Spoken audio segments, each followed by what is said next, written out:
So the new animals, out of the 8 of them, well, I got one calf that's just kind of wonky. I don't know if y'all see her right there, but that's the, I said when I brought them in, I saw, I had 2 animals that were just completely bone thin. And that animal right there, she's one of them. But I've been keeping a good eye on her. She just, I don't know, maybe she was sick when she was a little baby or something, but she kind of doesn't breathe right. But the thing about her is that she eats a lot. I mean, she's I would actually say that it's like, I actually took a look at her yesterday, and she was actually bloating. Like she was the only calf in that holding pen with a bloat. She was actually bloating. And so I said, well, I mean, I don't really know what's going on with this animal, but I don't think she's sick. I don't think she's sick. I think that she's just, I don't know, maybe, I was like, maybe she's not breathing right because she's so full. I said, you know, I was thinking about, I was like, she could be bloating because of the gas, or excuse me, she could be having a hard time breathing because of the gas, the bloat. And so I said, I don't know what it is, but I don't think she's sick. She is eating a lot. I mean, she eats a lot. And so I said, well, you know, I'm not too worried. You know, as long as they're eating, I'm not too worried about it. And so, you know, the 8 animals, they're all eating feed. They're all good to go. And, you know, but when I brought home the calves, I didn't... those were the 2 calves. The gray one over there, the one that I've been talking about, she was the only one that was like, I don't really know about this animal. Usually when you go to the sale barn, and usually when I go to the sale barn, and you know, when you buy a sick animal, you take a look at an animal, and you say you're going to take a chance on this animal. Maybe the animal's got a swollen leg or something, or the animal's just kind of drooling or something. Usually, you know, when you buy one of these animals, you know, the sale barn knows it too. I've always said that when it comes to taking a good hard look at cattle, there are people that can do it way better than me, right? I mean, there are people that can tell you yield grades and everything. I mean, you know, when you take a look at what I do, I'm pretty good at it, but, you know, there are people that do it better than me. All right, there are people that do it better than me. You know, they can actually tell you the yield grade of the animal and everything. All right, and so, but usually these animals, when you buy a sick animal, you'll end up buying it for very cheap. And that's also one thing that, you know, maybe I could pass off as good information. If you go to a sale barn and they're selling an animal, and that animal, you know, you would say, oh, well, that's normally an $800-900 animal, but they're selling this animal for $350. Right? I mean, you know, that happens pretty frequently. You'll take a look at an animal and you'll go, oh my God, you know, this animal, normally like an $800-900 animal, but they're selling this animal for $350. Usually when that happens, it's because something is wrong with the animal. Okay, you know, you got to be very careful with that. You know, you're probably not just getting a good deal. If it was a good deal, somebody, you know, everybody would want it. Right, but that's usually what's happening. And that's also usually what happens when I bring home a sick animal. I usually buy the animal for very cheap. All right, and you know, sometimes I take a chance on the animal. One of these animals, actually, I bought her very cheap, and she had a swollen leg. But when I took a look at her, she was running around the ring and she had a swollen leg. I don't know exactly where she is, but she's in here somewhere. But I got her for very cheap. And the reason that I bought her was, well, the reason that she was very cheap was because she had a swollen joint in her front right hoof. She had a swollen joint. But when I took a look at her running around in the ring, I didn't see any problems with her. I just figured she had a swollen joint, and it was probably going to go away. I wasn't too worried about it. I mean, if they're limping, all right, if you have an animal that's like legitimately limping, or something is wrong with them, like they can't walk straight or something, then I wouldn't buy that animal. But this animal just had a swollen joint, and she was running around and she was moving around just fine. And so I went ahead and bought her, and she's actually doing completely okay now. Her swollen joint is gone. But that's a good example. You know, usually when these animals, if you ever go to the sale barn and they're selling an animal, and you're like, this is a good animal, but they're selling that animal for very cheap, that's usually why. And I know, you know, that there was a couple of times last year where I actually bought a sick animal, and you know, I think it happened 2 or 3 times. You know, it happened 2 or 3 times, and you know, I think 2 of them didn't make it. 2 of them didn't make it. There was one time I bought a really nice Black Angus animal, but she was sick, and she died a week later. And you know, I bought her for about $320. You know, but if she wasn't sick, I mean, she would have easily sold for $1,200-1,400. But I bought her for $320. And so, you know, and I've always said that the whole thing, you know, but me, you know, sometimes it happens on accident. Sometimes I won't be paying attention, and et cetera, et cetera. Sometimes I won't know what's going on, and then I'll end up buying one, and et cetera, right? I mean, but I think it happened 2 or 3 times last year. I actually bought a sick animal. I brought him home, and out of those 3, I think 2 died. And I remember I had a very pretty Black Angus animal heifer, and I bought her, and she was sick. I got her for $320, and a week later she died. So things like that happen, but usually like if you go to the sale barn and you start buying animals, and they got a really nice animal out on the ring, and the animal's very cheap, there's a reason why it's very cheap, and you're not just getting a good deal. All right, if you got a good deal, maybe you would get 10% under market value. This animal is normally $1,000, but you got it for $900. I mean, that maybe you even got a 20% deal, but you're not getting a 75% discount. All right, if the animal was legitimately selling for 75% discount, everybody would try and buy it. So sometimes you can get a 10% under, 20% under. Sometimes you end up getting a 10% over, 20% over, whatever. But but if the animal was legitimately 75% being sold for 75% under market value, everybody would want to buy it.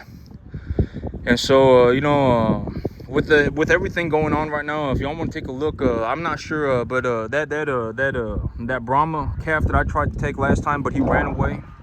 That animal, I got 2 other animals that are that size. I'm not sure exactly where they are. I think that this is one of them right here. I think that this is one of them right here. I think that this, yeah, that's one of them right there. That's another one. And then I got another big-eared black. I got another big-eared black steer that I got ready to go. And so those are the 3 that are going to be going next. And then the animals that are going to be going after that are going to be animals that are this size. And so I've taken a look at everything, and these 3 animals. When I sell these 3 animals, okay. So here is what I'm taking a look at, okay? Here's what I got going. Okay, so I got these calves, right? And for the rest of the month, I'll have to liquidate about another 3. And when I liquidate these 3 animals, I'll be liquidating animals about that size. I got 3 of them. I got them ready to go. Oh, here's the 3rd one right here. This is the 3rd one right here. So that one, and then that black steer on the end. Those 3 steers are going to be the next to go. And I would anticipate that when I sell these 3 animals, I actually, the way that I would talk, I would say that I make enough money to pay for all of the grain, right? I owe money for this grain.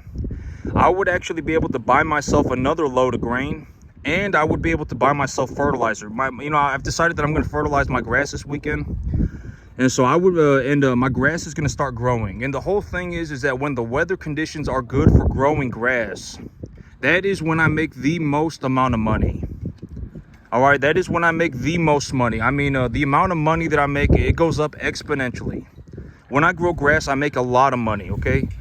I make a lot of money, and I would say that within the next month, it's going to be a pretty optimal conditions for growing grass. And so I would say that if I sell this animal right here, this one right here, that one over there, and then that black steer on the end over there, I actually make enough money to pay for the grain, buy another load of grain, and buy fertilizer.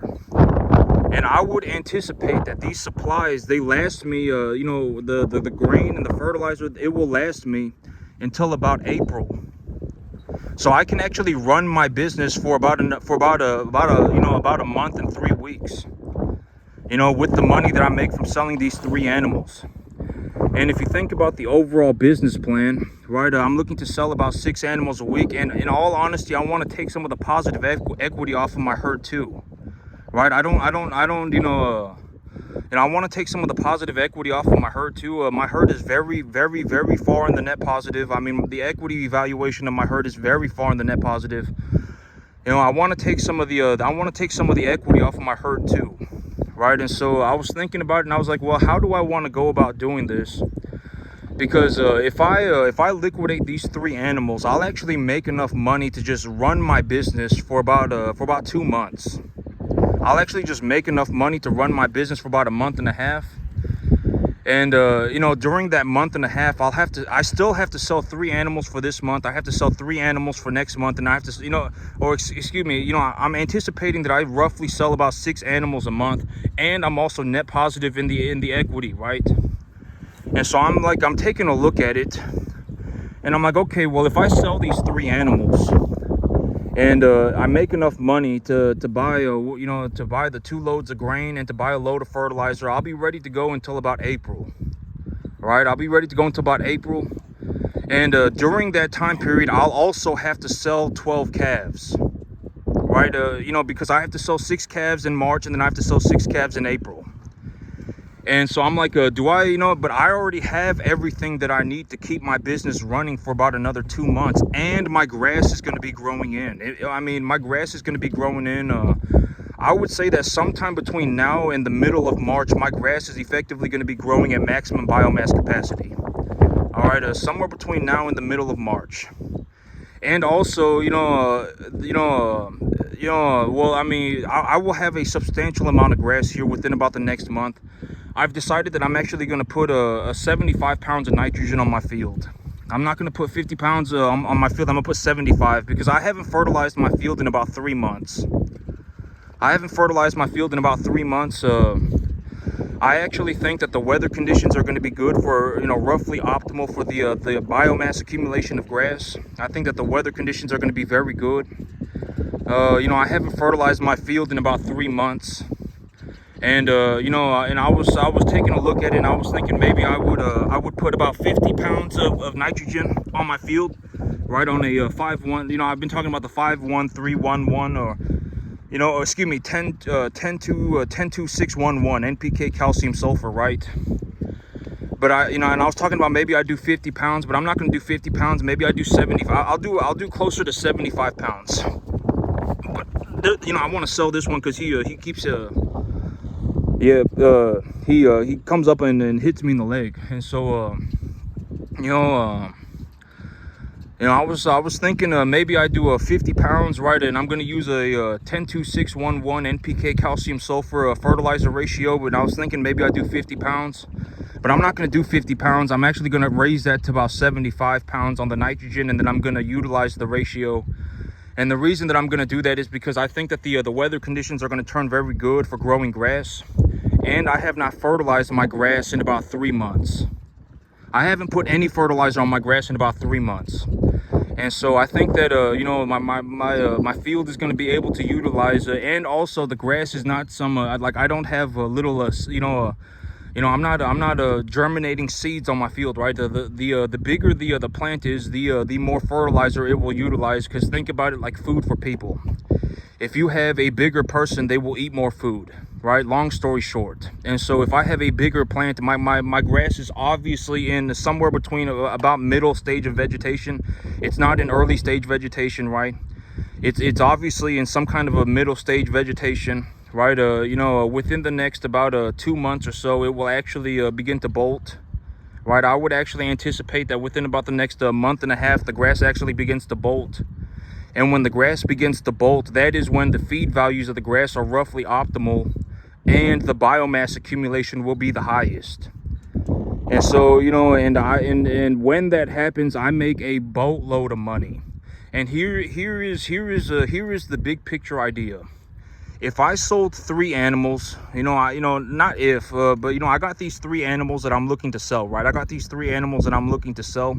When I liquidate these 3 animals, I will actually make enough money to run my business completely. I won't have to make another dollar for 2 months. I could run my business completely for 2 months. And during those 2 months, my grass will also enter, you know, late stage vegetation, early stage flowering. And when that happens, the biomass accumulation of the grass will skyrocket, and the feed values of the grass will be almost perfect. And so when that happens, I will make a large amount of money. And I'm taking a look at everything, and I'm like, well, if I, you know, I don't need to, you know, well, I don't need to, you know, make any, you know, I could legitimately run my business for 2 months without making any money. If I just liquidate these 3 animals, I will effectively make enough money to buy enough supplies to run my business for 2 months. So I'm like, should I just maybe I should just sell all 12 animals in April instead of selling 6 in March and then selling 6 in April. I might just sell all 12 in April. But the thing is if I sell 12 in April, and I'm looking to keep my business at 30, then I'm looking to keep my business at about 30. All right, I want to keep my field at about 30 animals. And if I have 38 and I sell 12, that leaves me with what, 26, right? But if I sell 12, I will probably make enough money to buy 20.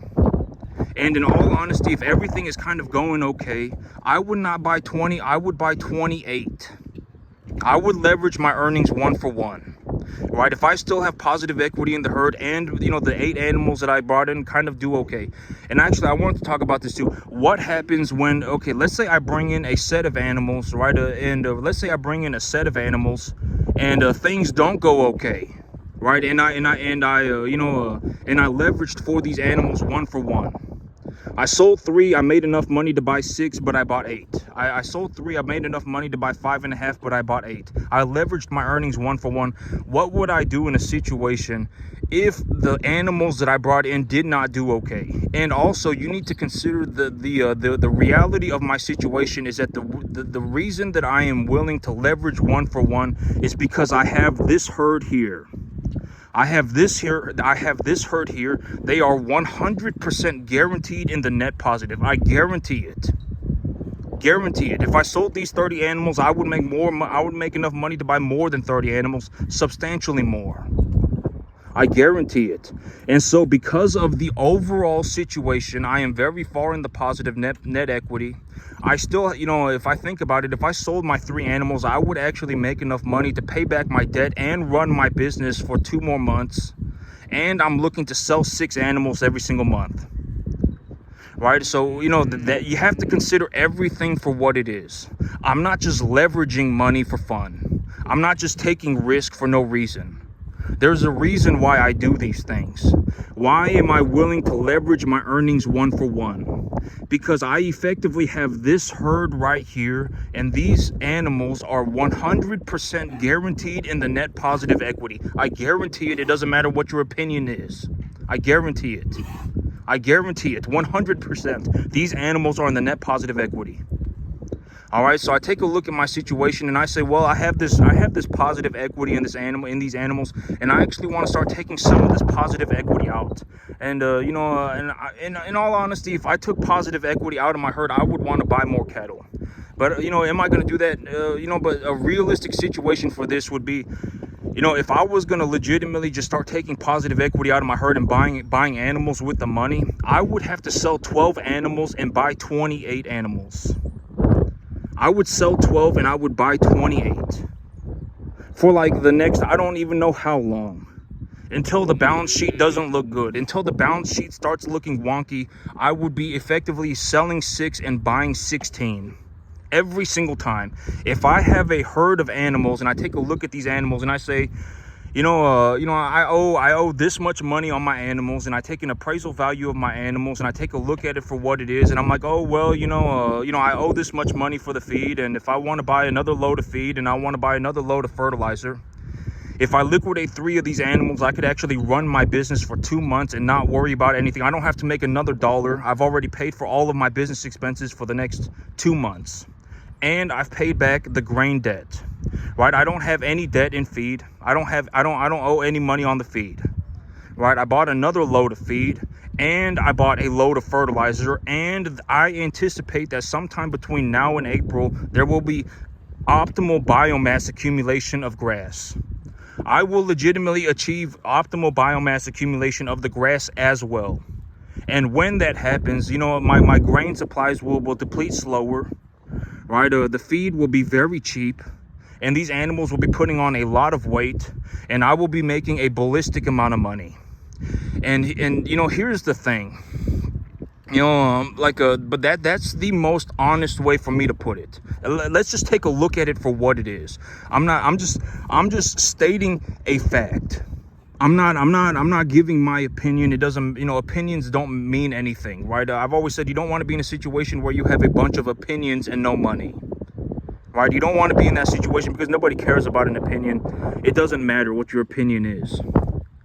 All right, I take a look at it for what it is. When I sell these 3 animals, I actually anticipate that I would make enough money to buy all of my grain. I would be able to buy all of the grain that I bought. So, you know, I owe money on the grain, right? I would be able to pay that off.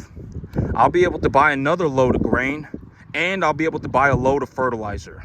Those supplies will last me up until about April. I can legit, in somewhere between now and April, I would actually anticipate that my grass enters a stage of development where it begins to accumulate biomass at a maximum capacity. Sometime between now and April. And when that happens, I will make a ballistic amount of money. A ballistic amount. I don't even know how much, but it's going to be a lot. All right, and so I'm taking a look at my situation. Okay, I have this herd and I'm bringing in new animals. You know, I'd actually be willing to leverage 1-for-1 against my earnings when I sell my animals because I have these animals, and I actually anticipate that these animals are going to be profitable for about another 4 or 5 months. They're going to be producing me a steady cash flow every single month, and I have net positive equity. So in this overall situation, with everything just as it is right now, let's consider a situation where it's like I bring home 8 animals. Let's just come up with a theoretical situation, and I have not had this happen before ever, but let's just say it happens.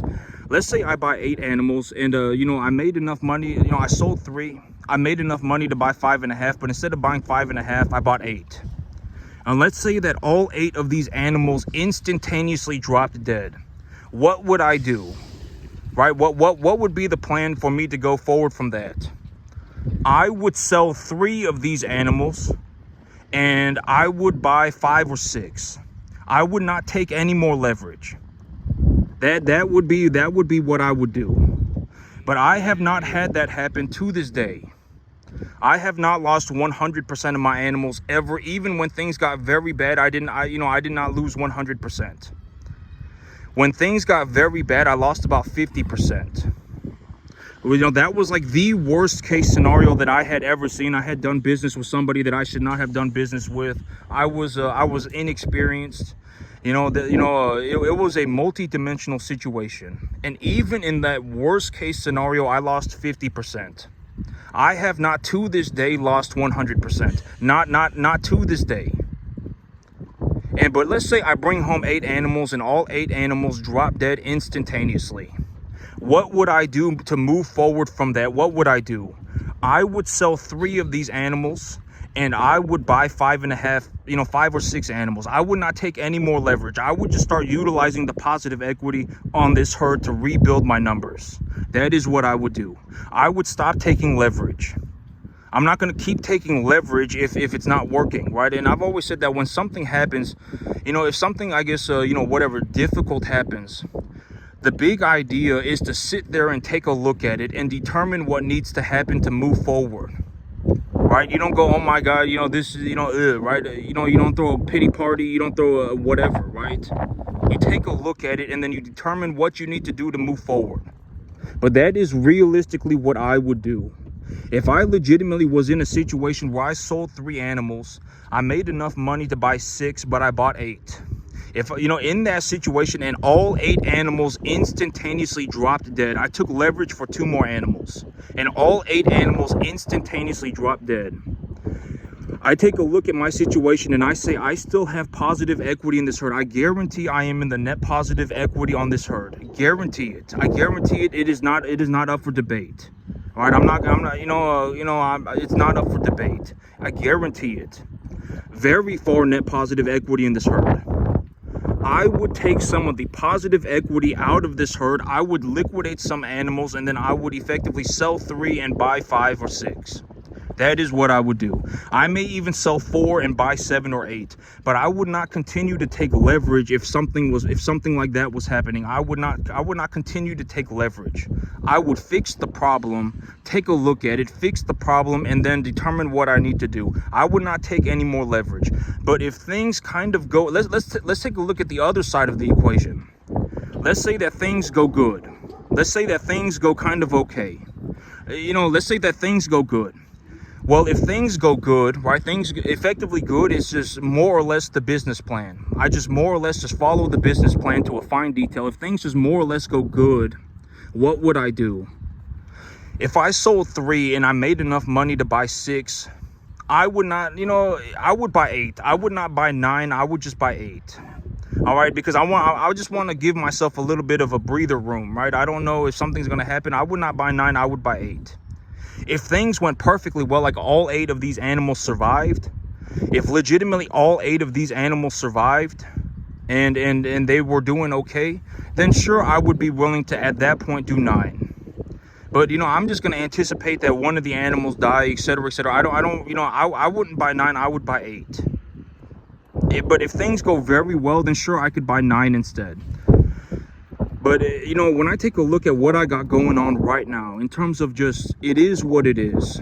All right, it is not an opinion. Opinions don't make money. Nobody cares about an opinion. All right, opinions don't make money. Opinions don't matter.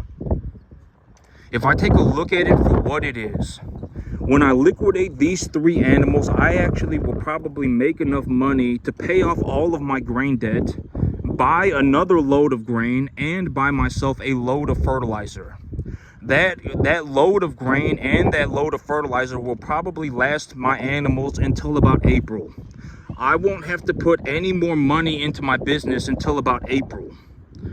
And I will be able to effectively just run my business until April. So I'm like, well, if I don't need the money, right? If I don't need the money, then maybe I sell all 12 of my animals in April instead of selling 6 in March and 6 in April. And why would I do that? Because the average weight of the animal would go up. That's why the average weight of the animals would go up. And here is the situation that I'm in right now. If you take a look at what I'm doing, even if I don't take any leverage at all, right, I use these 3 animals to buy all of the supplies that I need until April, and I liquidate animals in April. And let's say I don't take any leverage at all, and I sell those 12 animals. When I sell those 12 animals, even if I don't take any leverage at all, I would still, even if I bought another load of grain and another load of fertilizer in April, and I did not take any leverage at all, I would still have to purchase almost 20 animals. When I sell my 12 animals, I will have to purchase almost 20 animals. Even if I did not take any more leverage, I bought another load of grain and I bought another load of fertilizer. I would have to, when I sell my 12, I would have to buy almost 20, 19, 20, something like that. And if I took a look at everything and I said, well, everything just kind of looks like it's going okay, and I'm actually going to take leverage, I would not be buying 20 animals. I would be buying 25, 26, 27, 28. So I would legitimately sell 12 and buy like 25. And I would buy another load of grain and another load of fertilizer. All right, I don't know, but that's the situation that I'm in right now, right? I mean, when I take a look at everything, and when I take a look at everything, okay, like if I was legitimately just gonna reinvest my earnings, but I need to figure out what I'm gonna do, because if I just reinvested my earnings for the next about 4 months, and I didn't leverage myself to the eyeballs or anything. I didn't leverage myself to the eyeballs. I just ran my business. Over the next 4 months, I would estimate that I need somewhere between 120 and 150 cattle. 120 to 150. And that would just be reinvesting my earnings. If I took a loan, if I took a look and I said, I just want to grow my business. That's my major priority.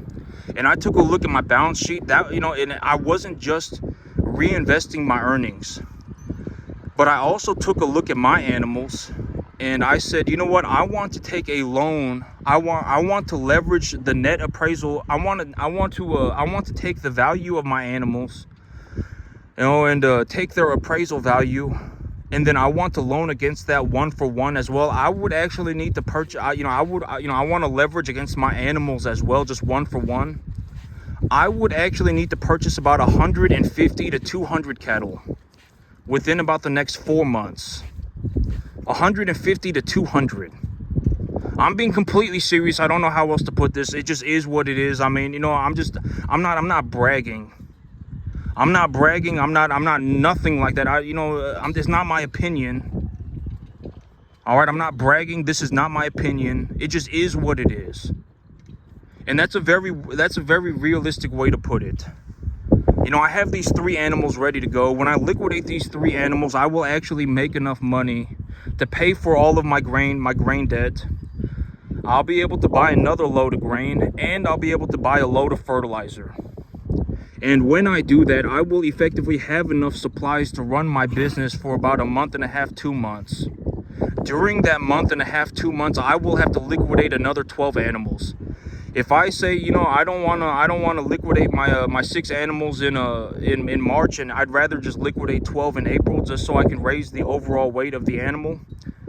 When I sell those 12 animals, even if I buy another load of grain and another load of fertilizer, and I took 0 leverage, I would still have to buy about 19 or 20 animals. But if everything is just kind of going okay, I still have a lot of net equity positive, and I'm in whatever, right? Maybe I even pulled some cash money out of the business, and I have a cash reserve, etc., etc. In all reality, if I was going to grow my business without taking maximum leverage or anything, I just kept everything just kind of okay, and I just ran my business with whatever. When I sell my 12 animals, I buy another load of grain and I buy another load of fertilizer, I would actually anticipate that I actually have to buy 25 animals. It wouldn't be 19, 20, it would be like 25.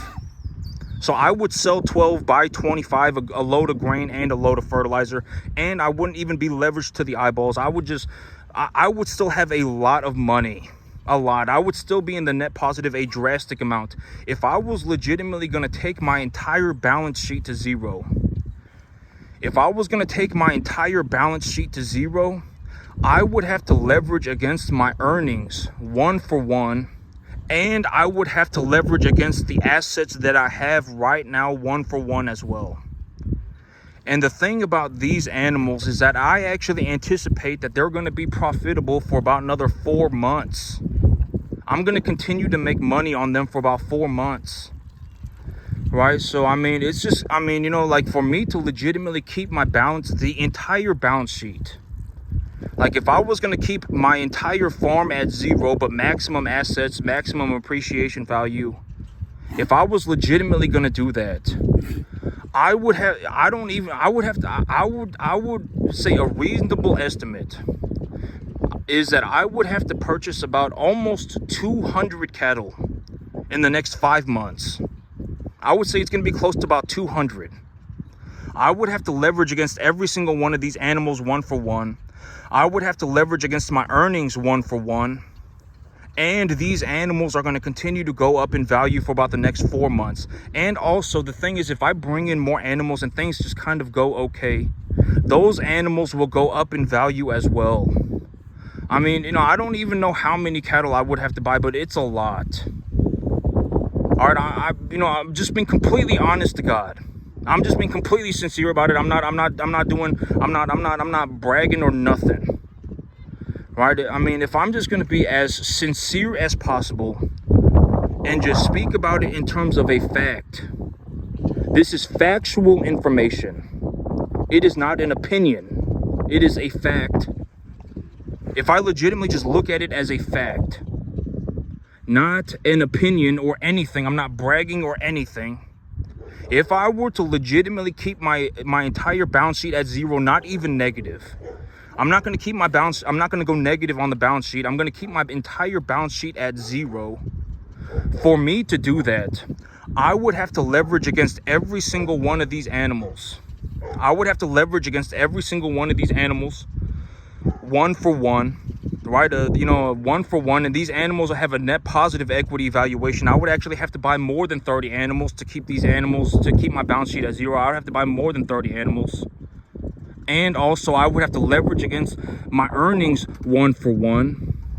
And if I do that, then that, you know, that's effectively like a, you know, I sell 6 and I buy 16. All right, and if I did that, let's say I sold 6 and whatever, right? And then, but you know, it's like, you know, if I bring home whatever 16 animals a month, and I, you know, leverage against my balance sheet 1-for-1, those animals that I bring in, the ones that survive, will go up in value, granted that I continue to do my part. So I would have to leverage against that again as well to keep my balance sheet at 0, and my farm will continue to produce a cash flow. Right? I mean, you know, I'm going to be liquidating animals every single month, if not multiple times a month. And that would keep my balance sheet at 0, not even negative. Right? I would just keep my balance sheet at 0. The animals that I have, I would have, you know, I would be appreciating more animals at the same time, but I would have a balance sheet of 0. And this is what I mean by when I've been talking about, you know, and I tried to show this yesterday, right? You know, but I said that, you know, when I write these things down on a piece of paper, there is no way for me to model the entire situation because it's very complicated. Right? And it's very difficult to model the whole thing. I don't know exactly how much money I make, but it is a lot. That's all I know. I don't know how much money I make. I don't. All I know is that I make a lot. And if you actually take a look at it and you consider it for what it is, I mean, this is a very just a honest way to look at it. In the year 2024, 99.99999% of the entire country was actually closer to being homeless than to making as much money as me. Legitimately, that's just information. I'm not saying that to brag. I'm just saying it is what it is. All right, you know, because when you start talking about making money in the very, very, very, very top ends of the U.S. economy, the disparity between the people become drastic. All right, it becomes drastic. You know, once you get to a point where you start effectively making a drastic amount of money, the people on that end of the economic system effectively make drastically more money than drastically more. And if you actually take a look at it in terms of a numerical just reality, 99.99999% of the entire country was actually closer to being homeless financially than to making as much money as me. It just is what it is. I don't even know how much money I make, but it is a lot. A lot. A metric boatload, I don't know, but it is a lot. And just to give you an idea of what is going on, if I were to grow my business with just a little bit of risk, not even maximum risk, just a little bit of risk, I took a little bit of risk, I grew my balance sheet, I would leverage my balance sheet 1-for-1, and I would leverage my earnings 1-for-1. And if I did that, within the next 5 months, I would actually have to purchase about 200 cattle. And let's say out of those 200 cattle, let's say that 170 make it. Those 170 will appreciate in value every single month, granted that I continue to do my part. And if that appreciation value goes into the net positive, even if I don't liquidate any animals, which I would be liquidating animals, and those animals that I liquidate would effectively be the biggest animals, right? The least profit to be made, the most profit that has been made. In that situation, I would actually, you know, I would actually have to leverage against the balance sheet again and reinvest the earnings. I don't even know how much money I make. I honestly, honest to God, I don't. But it is a lot. That's how much I make. And the thing about my situation is that it doesn't matter. You know, even if I lost everything today, it doesn't matter. I could redo everything in 3 seconds. Right? I mean, whatever. Right? I mean, I've already said that it's like if you want to know how much money I make, enough to not worry about money. That's how much money I make. I legitimately make enough money to not worry about money. And I don't know how else to put this, but there is legitimately 0% of me, 0%, not even a micro sliver of my soul, not even a tiny percentage of me is worried about money. Not at all. 0%. Legitimately. And I don't know how else to put that. It's a fact. I do not worry about money at all. I don't even know how much money I make, but it is a boatload. I legitimately make enough money to where, money does not matter to me anymore. That's how much money I make. If I were going to leverage against my balance sheet 1-for-1 and leverage against my future, not my future earnings, but if I were to just get my earnings and leverage against my earnings 1-for-1 as well, I would end up with about 200 cattle in about 5 months. 200. And I wouldn't even be in the negative. I would just be at zero. All right, I don't know how much money, and if, okay, let's say I go and I buy 200 cattle and 175 of them survive. Those 175 start to go up in value. I'm still liquidating whatever 12 animals a month. When I liquidate those 12 animals, I make enough money to buy 20. And I take a look at my situation. I say things have been kind of going good. So instead of buying 20, I'm going to buy 25. I'm going to take a loan for 5 more. And I have 170 animals, 158 animals still going up in value, whatever the amount is, right? 165 animals still going up in value. And I want to keep the entirety of my balance sheet at zero.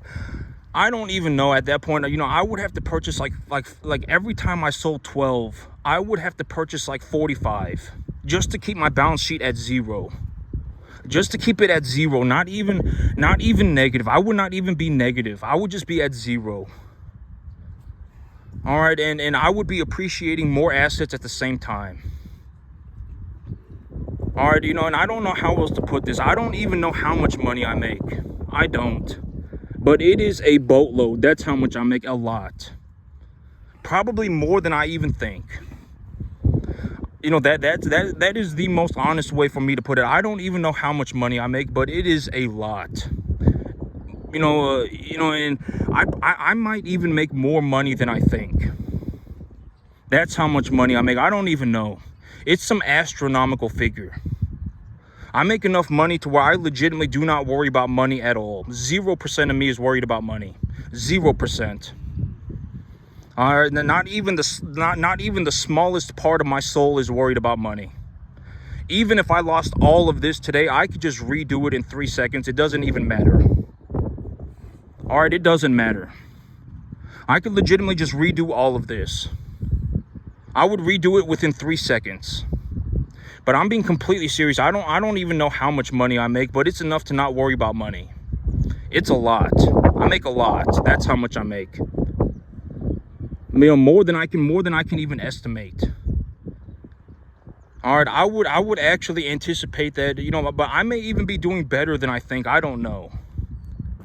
But and if you take a look at it, 99.99999% of the entire country in the year 2024 was more than likely actually closer to being homeless than to making as much money as me. Probably was. I'm just gonna. It just is what it is. I'm not bragging, I'm not boasting, I'm just saying it's a statement of fact. I don't even know how much money I make, but if you want to think about how much money I make in terms of just flat out cattle, and if I wasn't going to leverage myself to the eyeballs or anything, I just leveraged my assets 1-for-1, my earnings 1-for-1, within about 5 months, I would need about 200 cattle.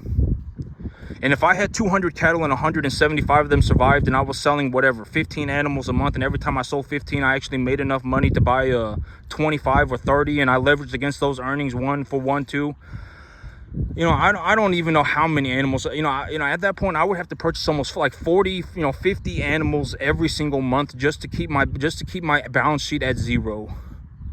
Not even negative, just to keep it at zero. I don't know how much money I make, but it's a lot. That's how much I make. Probably multiple 100 times more than the average person. All right, I don't know how much money I make. I don't. All right, but I would anticipate that it is at least a couple hundred, at least 200 times more than the average person. It might even be 300 or 400 times more. I legitimately make enough money to where I don't worry about money anymore. And in my situation, even if I lost all of this today, I could redo it all in 3 seconds. It doesn't matter to me. All right, I don't know how much money I make, but it is a metric boatload. That's how much I make. All right, I don't know how else to put it, and that's just a statement of fact. That's not me bragging or nothing. It just is what it is. And but that's it for me today, YouTube. Y'all have a good one.